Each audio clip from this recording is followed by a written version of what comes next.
Hi everyone, and welcome back to Inspired by Onika. And it has been a while since I've been here to speak with you all, and it's actually been almost 2 months. That's a very long time, but I'm glad to be back, and I'm glad that you're here as well. So today I just want to talk about being of multicultural heritage and background. How do you fit in? How do you overcome those barriers when you may not be accepted by one side of your heritage over the other? And how do you overcome that, or do you? So I just feel like when you are someone who is of multicultural background, sometimes you do get that people, they don't accept you for, one part of that because they may say, well, you don't look like it, or you don't talk like it, you don't speak the language, or maybe it's the clothes that you wear. But whatever the reason is, it happens a lot to us who are of multicultural background, where we are rejected by one or sometimes both sides of that. So, if you are someone who's experienced that type of rejection, how did you overcome it? Or did you decide, well, you know what? I'm just going to be happy and I love who I am and I'm just going to accept it.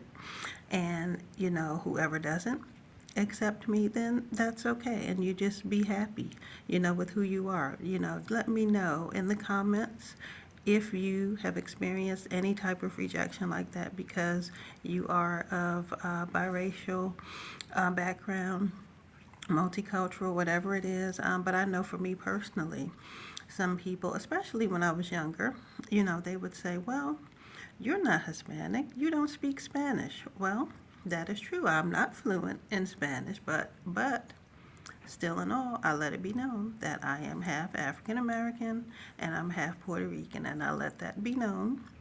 And some people, they say, well, you don't look like it, or you don't speak the language.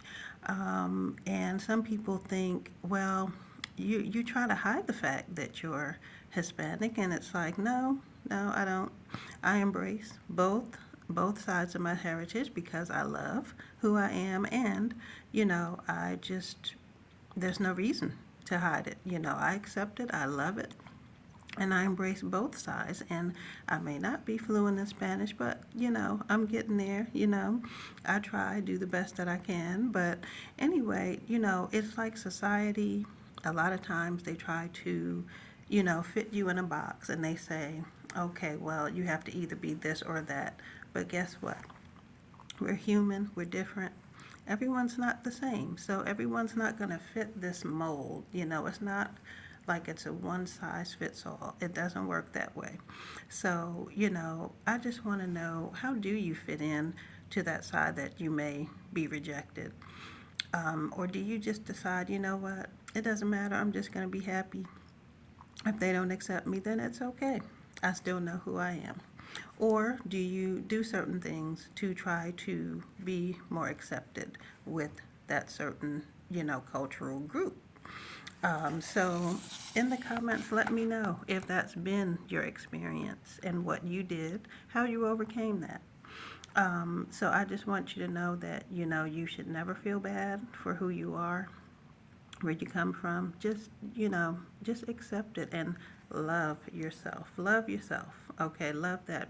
Realize that you're different, you're unique. Okay, don't ever apologize for it. Okay, don't stress about it, and be yourself. That's what I mostly would say. It's just be yourself. Because I'll tell you one thing: if you ever try to fit into a certain group, whether it's a cultural group or whatever it is, and your way of fitting in is by altering your behavior, your dress, the way you look, your appearance. If you're doing it, if you're fitting in that way, that is not truly who you are. Just be who you are. You are a unique person. So, because what will happen if you do change the way you look, the way you speak, even the music you listen to try to fit in, later on, that may build some resentment because that's not who you truly are. That's not your true essence. So don't feel like you have to change who you are just to fit in to a certain group or to be accepted. If you're doing something that's out of the ordinary for you, it's out of the norm for you, just to fit in, then think about that. Why am I doing this? Think about that. Because if you're not being uniquely you, and you're trying to fit into a certain group, then you gotta just ask yourself that. Why am I doing this? Okay, so this is kind of for those of you who are not aware, this is the National Hispanic Heritage Month. It runs from September 15th to October 15th every year, and so this is something that's in line with that. So I just wanted to just pose that question to anyone. If you've ever felt left out, rejected, how did you overcome it? Or did you decide, no, I'm just going to move on and live my life? So that is my message for today. It was great seeing you all. I hope you have a wonderful weekend. And until next time, stay well and be blessed.